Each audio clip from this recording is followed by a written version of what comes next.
శ్రీ గురుభ్యో నమ. ఈ నవరాత్రులు అమ్మవారికి అత్యంత ప్రీతిపాత్రమైనటువంటి రోజులు. ఈ నవరాత్రుల్లో మనం ఏం చేయాలి అంటే ప్రతి ఒక్కరూ కూడా సప్తశతి పారాయణాన్ని చేయించడం చాలా ఉత్తమం.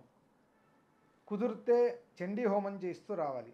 అదేవిధంగా ఇండ్లలో బొమ్మల కొలువులను పెట్టుకొని ఒక కలశాన్ని పెట్టుకొని కలశంలో అమ్మవారిని ఆవాహన చేసుకొని ప్రతిరోజు కూడా షోడశ ఉపచార పూజలు ఇవన్నీ చేస్తూ రావడం ద్వారా ఎవరైతే నవరాత్రి ఉత్సవాలను చేస్తూ ఉంటారో వాళ్ళందరినీ కూడా అమ్మవారు అనుగ్రహిస్తూ వస్తుంది.